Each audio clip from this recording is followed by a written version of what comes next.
Domingo 4 de enero del año 2026.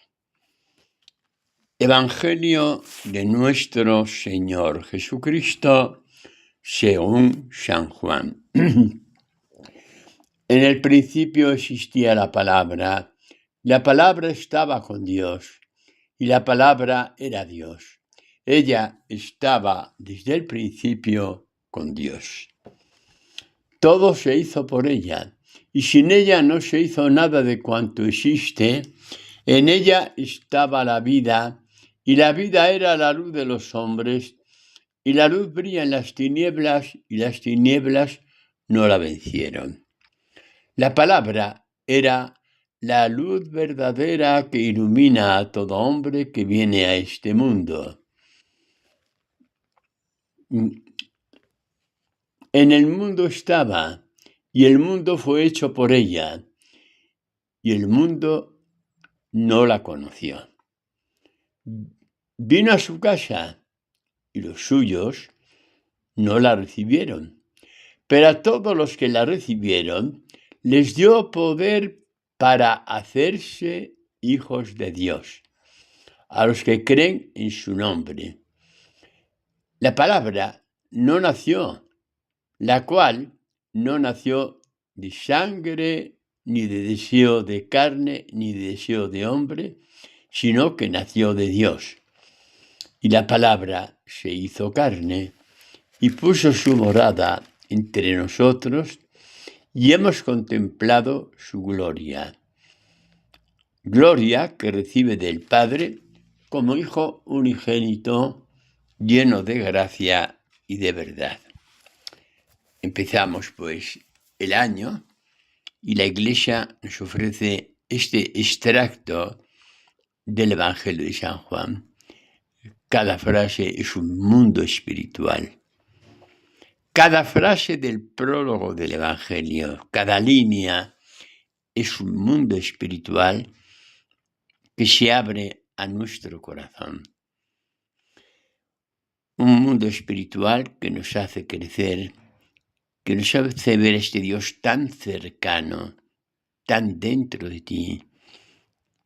Este Dios tan cercano en su paternidad, este Dios que envió a su Hijo para que muriendo en la cruz y lavados con su sangre, alcanzáramos a ser sus hijos. Vamos a ver lo que Dios me pueda iluminar en el Evangelio de hoy. Hemos puesto un título a esta catequesis, repito, la primera del año 2026, y el título es Tú eres mi vida, Señor. Este título se presta a ser un poco cursi, tú eres mi vida, ¿entiendes, no? Eso se dice a cualquiera, ¿no? Cuando está enamorado, vida mía, ¿dónde vas? ¿Qué vas a hacer, vida mía? No está mal, pero entendéis por dónde voy, ¿no? Decir que tú eres mi vida, Señor, implica o supone entrar en las profundidades de la palabra de Dios. Va mucho más allá de todos los romanticismos juntos. Démonos cuenta que cuando hemos leído el Evangelio, veíamos que Juan nos decía, en el principio existía la palabra estaba con Dios, la palabra era Dios, ella estaba en el principio con Dios, todo se hizo por ella, y sin ella no se hizo nada de cuanto existe, en ella estaba la vida. Aquí queremos aterrizar. Aquí ya caminamos a años luz de todo romanticismo. Aquí estamos ante la grandeza de Dios, pero no estamos solo ante la grandeza de Dios. Estamos ante la grandeza del hombre, la grandeza del ser humano, la grandeza de la persona. Decir que en la palabra estaba la vida y que la palabra era la vida y que la palabra se hizo carne y que esta palabra se ha puesto a tu servicio para que tú alcances la vida con mayúscula, esto ya es algo que supera todas las posibilidades de nuestro pensamiento. En ella estaba la vida. ¿Qué vida? ¿La de Dios? Sí. Y la que Él te quiere dar a ti también. Seas quien seas, hayas hecho lo que hayas hecho, tengas lo que tengas en la mente. No importa nada. Lo que importa es que un día, como reaccionando contra nuestra debilidad, podamos decir, Señor, ¿es cierto que tú eres la vida? ¿Es cierto que tú eres la vida?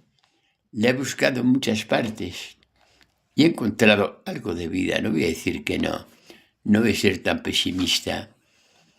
Pero la vida que he encontrado es poco para lo que siento dentro de mí. Y de pronto me vienes tú con este evangelio, Señor, que me dices que tú eres la vida. Que tú eres la vida a la que yo aspiro. Esta vida que parece irreal. Esta vida que cuando pensamos en ella tiene que ser algo superior al mundo que nos rodea. Y vienes tú y me lo dices. Yo soy la vida que tú buscas, que busca tu alma, esa vida eterna, que ya empiezas a vivirla aquí en este mundo. También cuando enfrentas la muerte, hay una vida eterna que ya ha cuajado dentro de ti. Esta es la gran perla preciosa de los discípulos de Jesús. Hablamos de vida eterna, no como una posibilidad. Porque si es una posibilidad, ¿por qué habíamos de creer en ella? Si es una posibilidad, ¿quién me dice a mí que eso hace parte de las miles de leyendas de la antigüedad? ¿Quién me dice a mí que eso no es más que una fantasía? Tentación siempre presente, ¿no? Sin embargo, conforme vamos creciendo en el discipulado, nosotros mismos nos damos cuenta que hay algo dentro de ti que te mueve a hacer cosas que nunca hubieras hecho. ¿Y por qué la haces ahora? ¿Por qué? Porque alguien te ha lavado el cerebro, eso es insuficiente. Eso dura muy poco. Las haces porque tienes una fuerza interior que antes desconocías y que te dice aprovecha la situación, ahora es el momento, y la haces. Y cuando la haces, algo pasa dentro de ti y te das cuenta que es verdad, que en la palabra que tú crees está la vida. En la palabra que obedeces está la vida. En la palabra que tú ves imposible, pero no la dejas escapar de tus manos y la vas abrazando poco a poco te das cuenta de que sí es posible. Y por eso, en ella estaba la vida. Vamos a ver si Dios me ilumina, porque aquí hace falta la iluminación de Dios, para poder transmitiros esta catequesis ya de primero de año en esta perspectiva. La vida que soñamos existe. Si soñamos con los sueños de Dios, esa vida existe.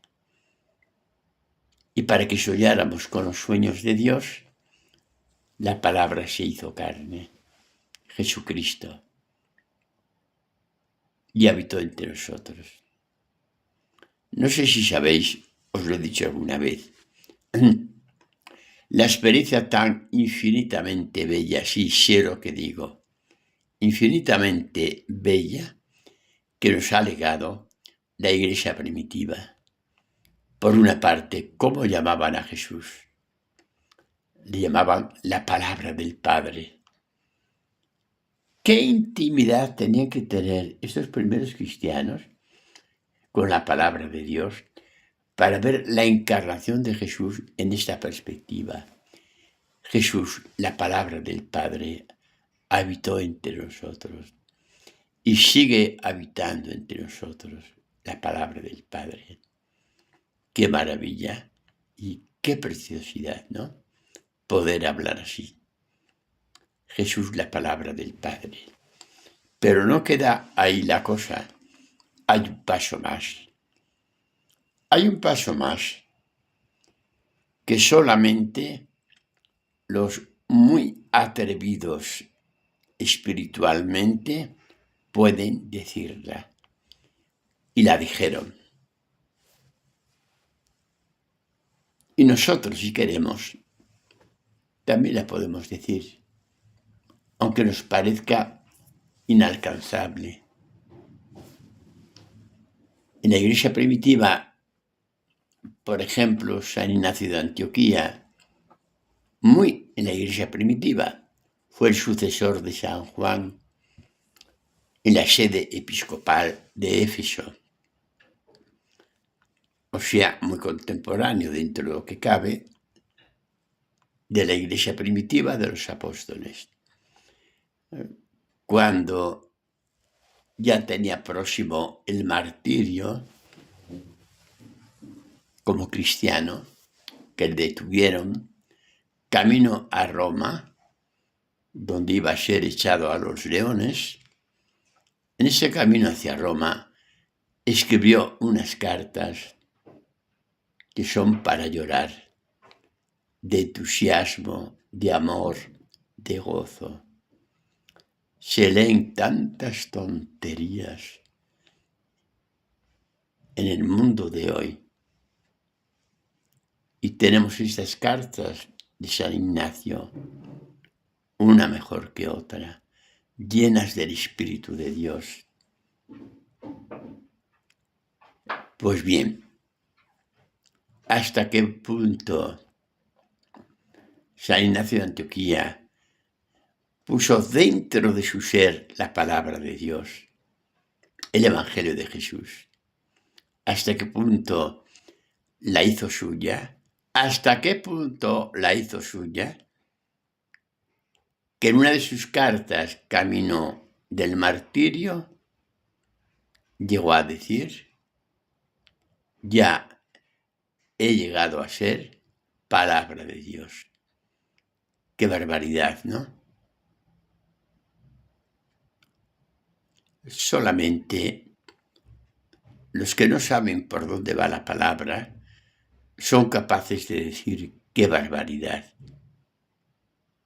Los que están en la espiritualidad de la palabra saben que es nuestra meta como cristianos, como cristianas, como discípulos de Jesús, como discípulas de Jesús. Ya ha llegado a ser palabra de Dios. Y así recorrió gozoso las etapas que le llevaron a Roma, donde fue martirizado. Ya entonces, al escribir esas cartas, se veía en él a un hombre vencedor. Había vencido al mundo. Y por eso, porque había vencido al mundo, porque su adhesión a la palabra fue total, se enamoró de Jesús a causa de la palabra. Enamorarse de Jesús desde la palabra es lo más infinito que hay. Padre, yo estoy muy lejos, yo nunca llegaré. No, no y no. Dios ve el corazón de los que quieren llegar a ser palabra de Dios y lo cumple. No tengáis miedo. Padre, son 30 años que no voy a misa, me da igual. Dios no tiene esos cálculos. Dios quiere ver quién eres tú hoy respecto al Evangelio. ¿quién eres tú hoy respecto a la palabra? Y Él tejerá los hilos para que un día puedas decir, igual que San Ignacio de Antioquía, ya he llegado a ser palabra de Dios.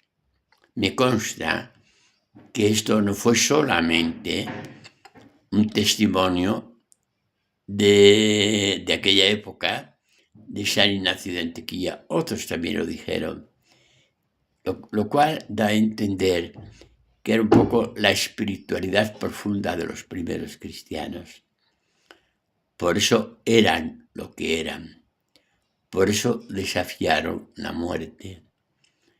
Por eso el Evangelio era su traje de cada día, su camisa de cada día, su vestido de cada día. Por eso, porque veían en la palabra de Dios el rostro de Jesús, la fuerza de Jesús, la gracia de Jesús con ellos. Por eso tenían toda la razón del mundo para poder decir, ya he llegado a ser palabra de Dios. Porque si por la fuerza y la gracia de Jesús ya iban cumpliendo centímetro a centímetro, pisada a pisada, escalón a escalón, paso a paso, la palabra de Dios, ya podrían entonces decir, he llegado a ser palabra de Dios. Porque cuando uno ya está en esa situación, ya no hay vuelta atrás. No hay vuelta atrás. Estás bajo el amparo de Dios, bajo el paraguas de Dios. Estás en las manos de Dios. Y hace falta ser muy necio para haber hecho la experiencia de estar en manos de Dios y decir, hasta aquí hemos llegado. No vale la pena hacer tanto. No creo que nadie lo haya hecho, sinceramente. No creo yo que nadie que ha llegado como San Ignacio de Antioquía y otros más a decir, ya soy palabra de Dios, porque la palabra se cumple en ellos, no creo que ninguno de ellos pueda dar marcha atrás. Hay quienes a lo mejor de las mismas comunidades, hablo de las comunidades de la Iglesia primitiva, había quien daba marcha atrás, por supuesto que sí. Pero nunca habían acogido la palabra de Dios como la acogieron San Ignacio de Antioquía y demás santos padres de la Iglesia. Y por eso, ante una persecución, se volvían atrás, o cualquier otra razón. Pretender ser discípulo de Jesús, si la palabra de Dios escrita dentro de ti, es una aventura de fanáticos. Somos cristianos por la gracia de Dios. Somos cristianos por la encarnación de Jesucristo. Y por eso, cuando empieza a resonar en nosotros el prólogo del Evangelio de San Juan, se nos abre todo el cuerpo, los ojos, los oídos, el corazón, todo se nos abre. Todo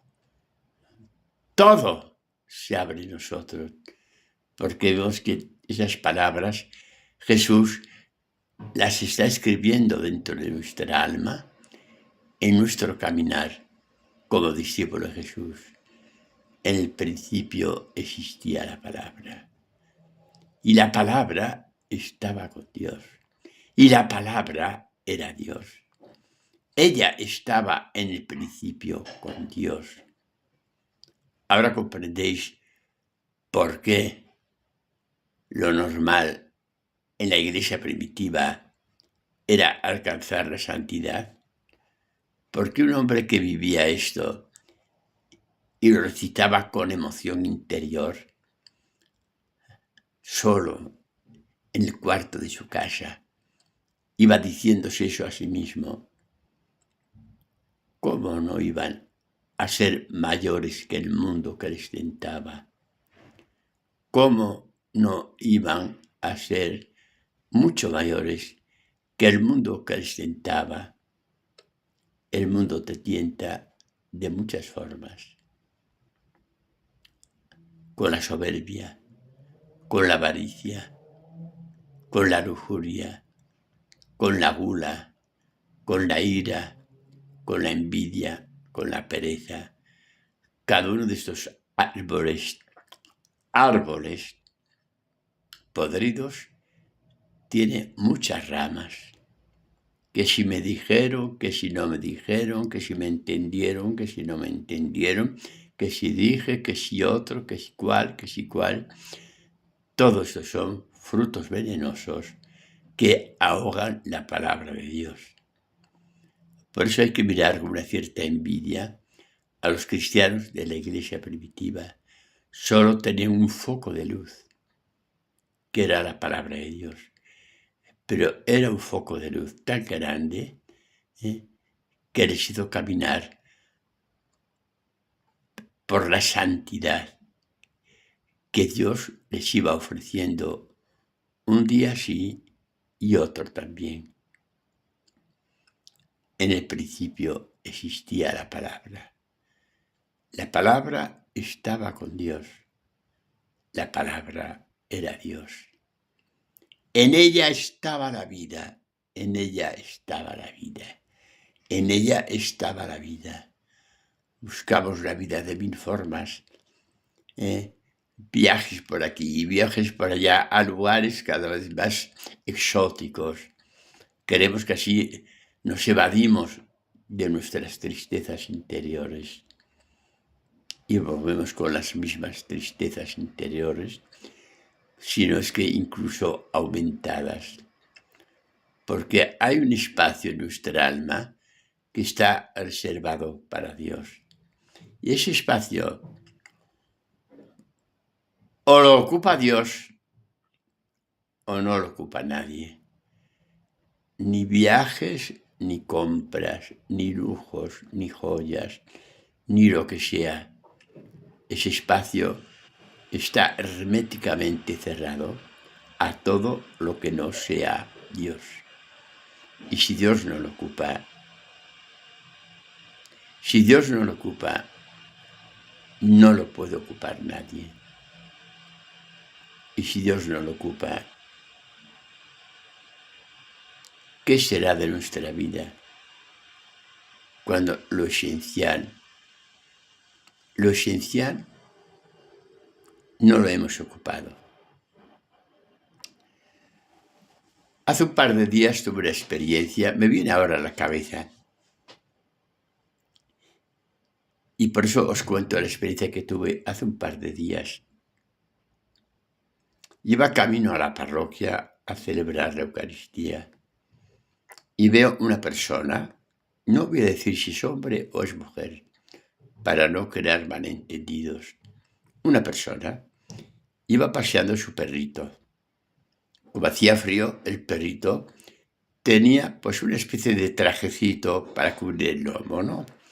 Muy bonito, bien hecho. Se notaba que se había comprado a conciencia ese trajecito que le cubría desde el cuello todo el lomo, la espalda, todo, hasta las patitas. Pues iba paseando con ese perrito y me vino un pensamiento. Solamente me vino el pensamiento, ¿de acuerdo? Que dice que no es que yo quise juzgar a esa persona, no. Me vino un pensamiento mucho más amplio. Y fue el siguiente. Esta persona X que va paseando el perrito aquí por estas calles de Madrid, con ese abriguito tan mono, tan simpatiquito, tan bien hecho, se preocupa de que su perrito vaya abrigado. Y pregunto, ¿se preocupa también de abrigar su alma o la deja a la intemperie que se echa a perder? Me vino ese pensamiento. Me había olvidado ya de eso.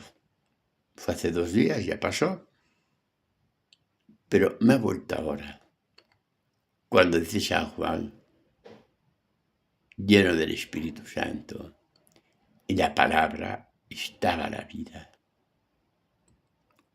Un alma en tinieblas un alma desarropada, un alma sin el calor de Dios, un alma sin la presencia de Dios.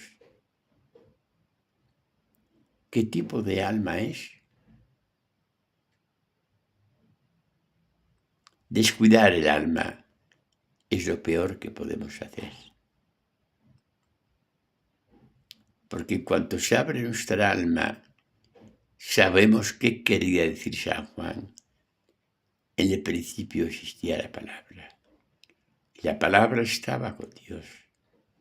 Y la palabra era Dios. Y cuando tú guardas la palabra, guardas a Dios dentro de ti. ¿Lo has pensado alguna vez? ¿Qué creéis? ¿Que guardar la palabra es una devoción? Por favor, la palabra está a años luz de todas las devociones. No es que no haya que tener devociones, pero el que planta su tienda al pie de las devociones no llega muy lejos, porque nunca sabrá qué significa lo que Juan nos quiso decir. En el principio existía la palabra, y la palabra estaba con Dios, y la palabra era Dios, y en ella estaba la vida, y la vida era la luz de los hombres. La luz brilla en las tinieblas, y las tinieblas se retiraron. No pudieron vencer a la palabra que se iba elevando poco a poco. Así, las tinieblas van retirándose lentamente de tu vida conforme va creciendo la palabra. A veces podemos tener dudas de fe, pues sí. ¿Y para qué son esas dudas? ¿Por qué? Gracias a esas dudas crece nuestra fidelidad. Buscamos con más amor, buscamos con más pasión. Es como si probáramos a ver si es verdad que la palabra se cumple. Y por eso las dudas que a nadie le gustan, que a nadie le apetece, en el fondo vienen en nuestra ayuda para que la palabra se vaya cumpliendo en tu vida. Y cuando tú ves que la palabra se va cumpliendo en tu vida, simplemente agachas la cabeza y en un arranque de amor sin medida le dices suavemente a Dios: por estas dudas te he vuelto a encontrar, Señor, con más fuerza, con más motivación, con más presencia dentro de ti. Bueno, seguimos, ¿no?, con el Evangelio de hoy, y cuando Dios te vuelve a un versículo, ahí te quedas. Vuelvo al título: tú eres mi vida, Señor. Ya suena diferente, ¿no? Ya no es una película de Marlon Brando, ¿verdad? Ya no es una película de Marlon Brando, no. Ya suena algo mucho más serio, mucho más profundo. Es una palabra que tiene eco infinito. Es una palabra que es presencia. Es una palabra que es presencia con mayúscula. Es una palabra que Dios pone a nuestra disposición. Murió para que tú la pudieras coger con tus manos y llevarla dentro de ti. Por eso murió Jesús. Para que la palabra no te fuera extraña, fuera el campo de tus intimidades con Él, de tus intimidades con Dios. Si nos damos cuenta, a lo largo de toda la Escritura, vemos como la palabra empieza a revestir el alma de Abraham, a revestir el alma de Isaac, a revestir el alma de Jacob, de Judith, de Esther, de Isaías, de Jeremías, de todos los personajes de la Escritura, los grandes profetas de Dios, revestidos de la palabra. San Pablo, que sabe perfectamente que Jesús es la palabra del Padre, lo dirá de otra forma: revestíos de Jesucristo. El que se reviste de la palabra, se reviste de Jesucristo. Es el manto que le acompaña. Revestirse del Señor, revestirse de Él. Vamos un poco, que el Señor nos vaya iluminando en este camino. Vamos a ver que a pesar de todo lo que Dios hizo por Israel, Israel llega un momento espanto, se cansa de Dios. Se cansa de Dios. Se cansa de que Dios le hable. Israel quiere vivir su vida y la palabra de Dios no le deja vivir su vida y busca otros caminos. Esto fue una constante a lo largo de todo el pueblo de Israel, de toda la historia del pueblo de Israel. Esto es una constante también después de la venida de Jesús durante 2000 años. También es una constante. También de los que quieren ser, no sé cómo llamarlo, prescindir de la palabra de Dios en su vida cristiana. No se dan cuenta de que prescindir de la palabra de Dios, prescindir del Evangelio, que ni sabes de qué va, porque nunca te ha dado por orar con el Evangelio en tu casa tranquilamente, pues prescindir del Evangelio es prescindir de la razón de ser del discipulado. A ver, no estoy hablando en términos de salvación del alma. ¿Por qué? Porque eso no me toca a mí ni a nadie. Eso le toca solamente a Dios. Ni a mí ni a nadie. Pero que en el Evangelio, que por medio del Evangelio es como Dios teje para ti tu túnica espiritual que te hace hijo de Dios, eso sí tengo que decirlo, con el Evangelio de Jesús. Al final de cuentas, el prólogo del Evangelio de San Juan va todo por ahí, ¿no? Como os decía, la tentación de cansarte, de buscar caminos, no estoy hablando más fáciles o más difíciles, pero más, entre comillas, espectaculares. Un camino que va de milagrito en milagrito. Y eso, sin darnos cuenta, nos va desplazando del Evangelio de Jesús. ¿Y qué sentido tiene esto? Que ya tu espiritualidad ya no la marca Dios. Ya no es fruto de la palabra de Dios. Y eso te perjudica enormemente. Nos pasa entonces que, pues lo mismo que dice Jeremías cuando vio que este pueblo de Israel se apartaba de la palabra de Dios, hacía sus mezclas interiores, ¿no? Pero no era una espiritualidad de la palabra de Dios, la que Dios quiere que tengamos. Y eso provocaba barbaridades,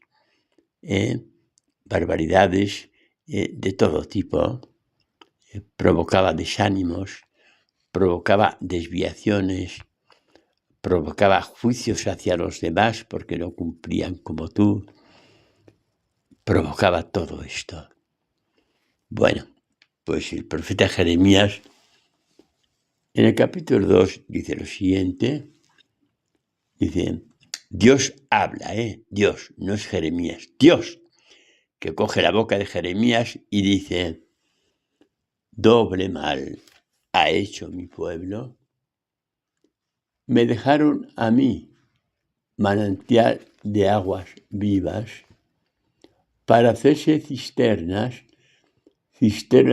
agrietadas que no retienen el agua. Una barbaridad, pero ahí está. Dios lo dijo. Dios les dijo esto para ver si se despertaban. Vais al templo porque toca ir al templo, pero no para estar en presencia de Dios.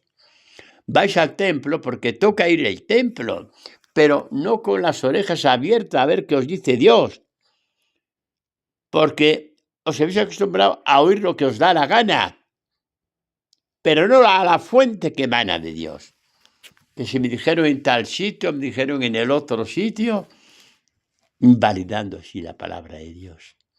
Es decir, invalidando al mismo Dios. Y claro, las desviaciones eran constantes. Dios que ama a su pueblo, Dios que ama a todo hombre, a toda persona, a toda mujer, Dios que te ama a ti y que me ama a mí, les dijo y nos dice, doble mal ha hecho mi pueblo. A mí me dejaron, a mí, manantial de aguas vivas, acordaos, en ella estaba la vida. Es lo mismo decir que en Dios está la vida, que Dios es el manantial de aguas vivas. Es exactamente lo mismo, ¿no? En el lenguaje bíblico. Manantial de aguas vivas para hacerse cisternas agrietadas que no retienen el agua. Pero no importa, hemos cumplido. No importa, ya hemos rezado. No importa. Y al salir del templo, vuelta a lo mismo, hablar de este, de aquel y de aquella. ¿Por qué hace esto? ¿Por qué no hace lo otro? El amor al dinero, mil cosas.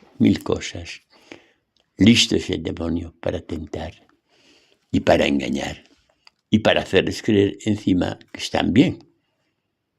Incluso para hacerles creer que están haciendo el bien. Bueno, acerca de este buscar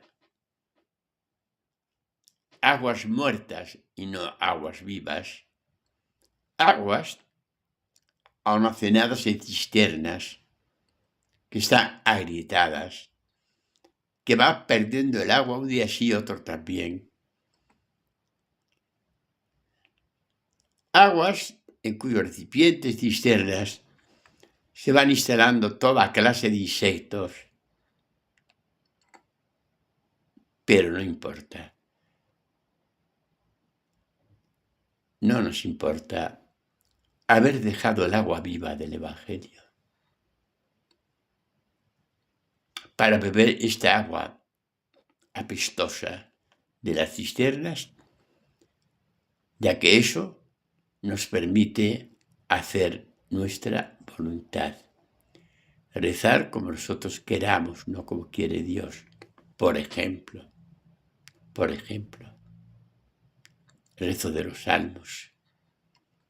Es la oración que Dios enseñó a su pueblo. La Iglesia acogió esto desde el primer momento, que la fuente de toda espiritualidad está en los salmos. Y tantas cosas más, ¿no?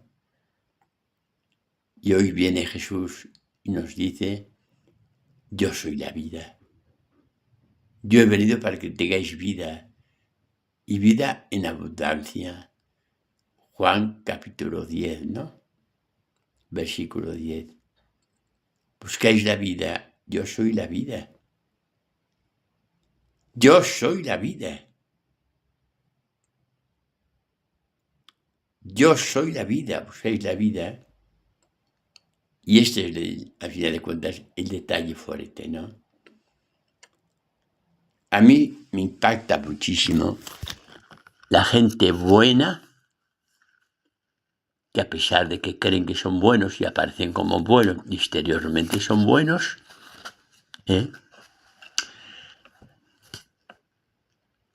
rehuyen de la vida que viene de la palabra de Jesús. Se pone de espaldas. Tiene otras cosas que rezar.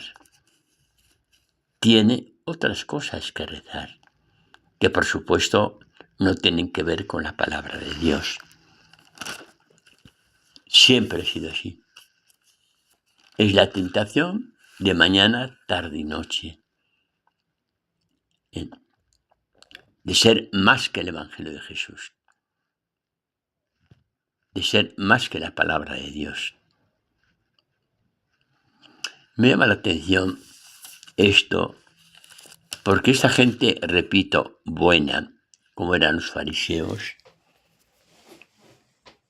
eran buenos, exteriormente cumplían perfectamente. Había aquel que ayunaba 2 veces por semana, que nos dice el Evangelio de Lucas.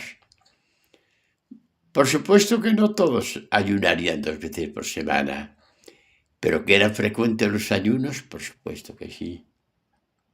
Y daba el diezmo, y rezaba en el templo. Y sin embargo, no quisieron saber de Jesús.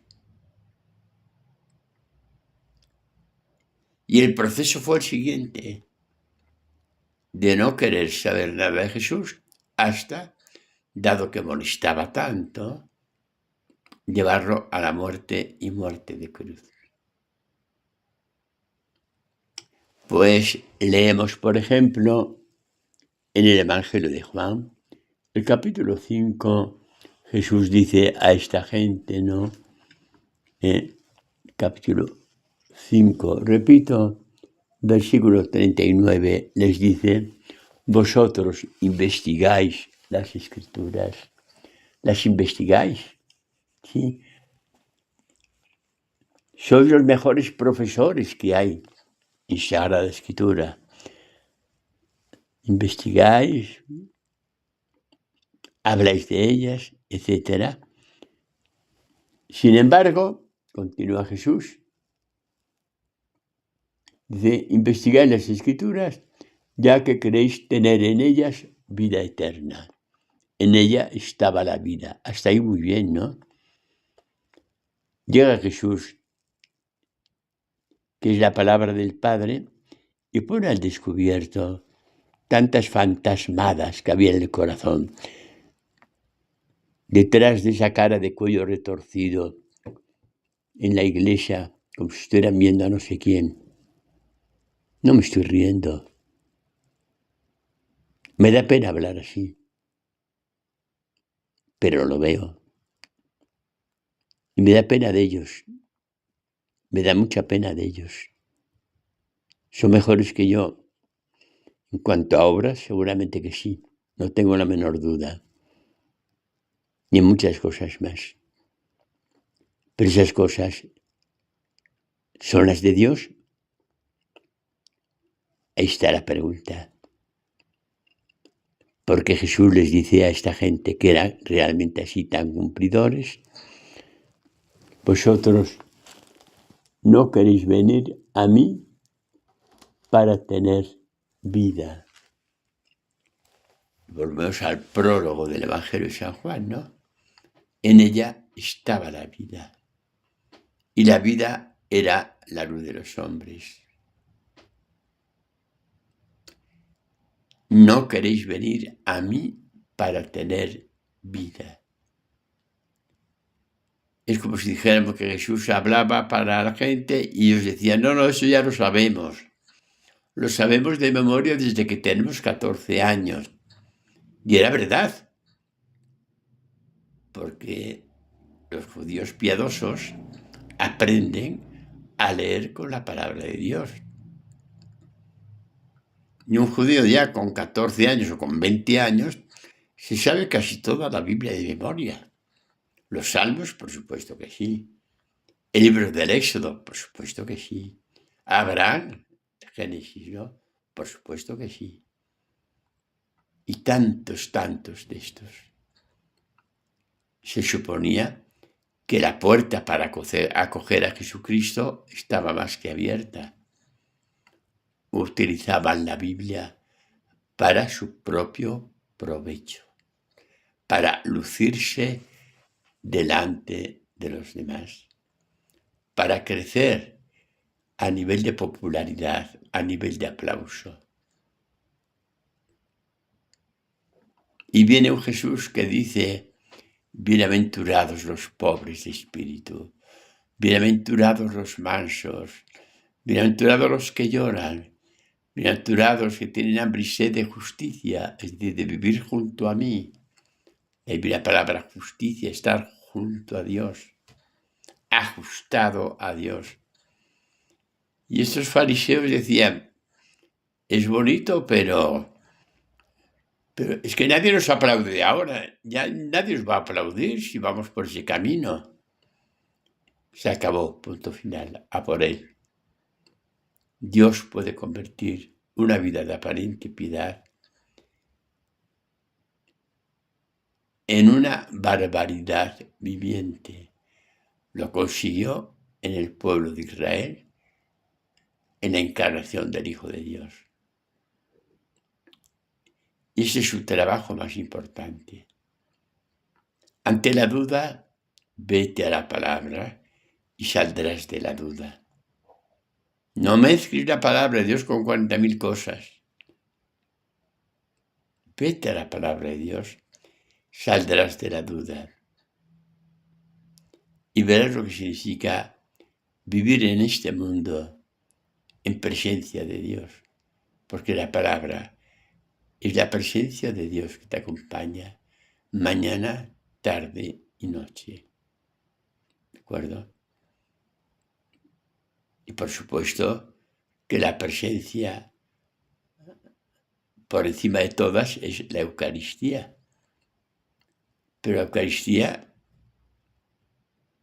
no vas a escuchar 10 misas diarias, ¿no?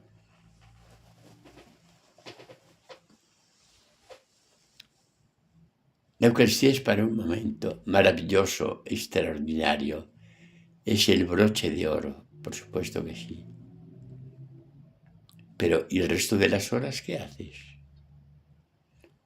Os conté ya, ¿no? Hace tiempo. ¿Cómo definieron en la iglesia primitiva la relación entre la palabra y la Eucaristía? Y alguien, indudablemente, movido por el Espíritu Santo, nos dio una explicación maravillosa. Nos dijo, la palabra y la Eucaristía son el gran collar de perlas que Dios ha regalado a los discípulos de su Hijo. La palabra de Dios son las perlas de ese collar. Y todas ellas se cierran con un broche excepcionalmente bello de oro y de diamantes, que es la Eucaristía. Separa las cuentas del collar del broche, ¿y qué pasa? Que las perlas no sirven gran cosa. No están engarzadas al broche de oro. Pierden su valor y pierden su importancia. Pero por otra parte, si al broche de oro le quitas las 50 perlas, también queda incompleto. Por eso pasa con frecuencia que se ha considerado la Eucaristía como una devoción. La mayor de todas, sí, pero una devoción. Y lo digo con mucha tristeza. La mayor de todas, sí, pero una devoción. Pues no, no es una devoción. La Eucaristía te permite entrar en el misterio del rostro de Dios. Es infinitamente más bella que una devoción. La Eucaristía, el broche de oro, con 50 perlas engarzadas haciendo el collar, es la plenitud de la presencia de Dios dentro de ti. Pero no sin las perlas. Igual que las perlas, no sin el broche de oro. No. Bueno, vamos a ver un texto del Evangelio, si Dios nos lo permite, donde vemos con nitidez qué pasa cuando, como dijo el profeta Jeremías, doble mal ha hecho mi pueblo. Ha abandonado el manantial de aguas vivas y con un esfuerzo de animales, con perdón, se hizo aljibes, es decir, tenemos agua de por vida.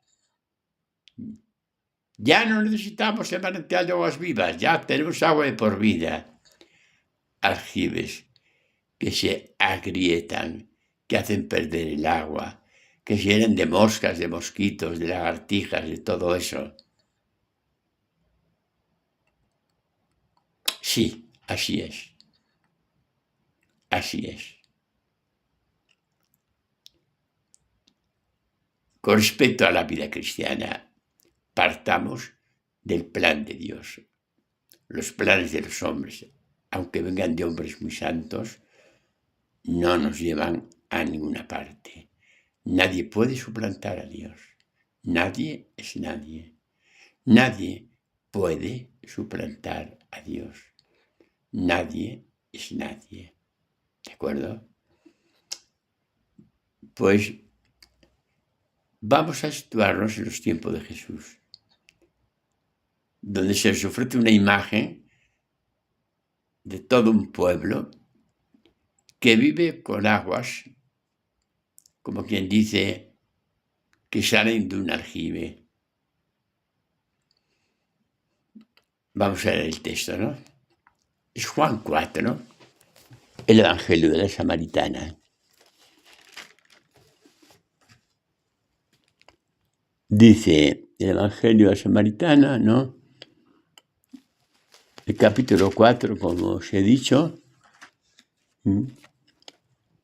Vamos a ver, es un poco largo el capítulo, vamos a hacer una parte nada más, desde el versículo 7, ¿no? Jesús, que viene fatigado del camino, se sienta al borde de un pozo. Los discípulos han ido a la ciudad, que está a 3-4 kilómetros, para comprar algo, para poder comer, ¿no? Y Jesús se sentó al pie del pozo. Y aquí ya empieza el versículo 7. Llega una mujer de Samaria a sacar agua. Jesús le dice, dame de beber. Sus discípulos habían ido a la ciudad a comprar comida. Le dice la mujer samaritana, ¿cómo tú, siendo judío, me pides de beber a mí, que soy samaritana, una mujer samaritana? Ya sabéis, lo voy a explicar ahora, que Israel y Samaria tenían sus diferencias por razones históricas. No entro ahora en eso. Bueno, total que Jesús le dijo, si conocieras el don de Dios, ¿y quién es el que te dice, dame de beber? Tú le hubieras pedido a Él y Él te habría dado agua viva, si conocieras el don de Dios. Hasta que no conocemos el don de Dios, bebemos agua de aljibes, o agua como el de esta mujer, de un pozo antiquísimo. ¿Qué agua sacan de ese pozo? ¿Cuánta agua pueden sacar? Un pozo que está también lo mismo, está bajo el peligro de alimañas que anidan ahí en las paredes del pozo. Y las molestias que esto significa. Venir de Sicar con un balde, a lo mejor de 8 litros, 8 kilos, en la cabeza, ida y vuelta, para poder beber, cocinar, asearse. En fin, una vida bastante inclemente. Y encima, para que el agua no sea de calidad. Esta mujer samaritana, con ese estilo de vida, representa a Israel, que ya no tiene a disposición el manantial de aguas vivas. Lo ha despreciado. Lo ha despreciado. Y bebe de un aljibe, del cual ya os he dicho bastante, y que en este contexto representa a este pozo de aguas. Hay, ¿no? Aguas que no corren, no hay saltos de agua en un pozo. ¿Qué ha pasado? ¿Qué ha pasado? ¿Quién ha cambiado el manantial de aguas vivas por una cisterna que contiene agua casi podrida, o agua de un pozo de miles de años de antigüedad? ¿Quién ha hecho el cambio? ¿Quién lo ha hecho? Os lo digo. El mismo que dijo Adán y Eva: podéis comer del árbol que queráis y seréis dioses. Y al ser como dioses, Dios puede decir lo que quiera, que tú lo vas a traducir como te dé la gana. Esa es la esencia del pecado original. ¿Qué creéis? ¿Que Dios se enfadó por una manzana? Si por una manzana nos dejó a todos con el pecado original, eso no tiene ni pies ni cabeza. El problema no fue la manzana. El problema es que no te dejaras que Dios te condujera, que Él te llevara, que Él te diera sus palabras de vida, no que las cojas tú, como a ti te dé la gana, y haciendo de ellas una letra pequeña en tu espiritualidad, y casi una letra inexistente. Por estas cosas pasan, ¿no? El que tú estés escuchando esta palabra hoy, igual que yo la estoy predicando, es un don de Dios. Es un regalo de Dios. En primer lugar, para mí y también para vosotros, que busquéis el tiempo de donde no lo tenéis. Me consta que hay algunos que escuchan estas catequesis a las 10 de la noche, que es a la hora que pueden. Y que Dios les bendice inmensamente. Seguimos pues con este Jesús que dice: si conocierais el don de Dios. ¿Y quién es el que te dice: dame de beber? Ojalá lo conocieras. Ojalá lo conociéramos. Ojalá lo hiciéramos nuestro. Esta es la esencia de la fe. Si conocieras el don de Dios. El don de Dios tiene un nombre, su santo evangelio. Este nombre, que se va abriendo hacia ti. Se va abriendo hacia ti con la belleza infinita del santo evangelio de Jesús. Este Dios que está a tu lado, este Dios que sabe hablarte, este Dios que te explica las Escrituras, este Dios que es el Dios a quien tenemos que buscar, este gran Dios. Si conocieras el don de Dios, ¿no? Nos viene una y otra vez este pensamiento fabuloso, ¿no? Bendito sea Dios.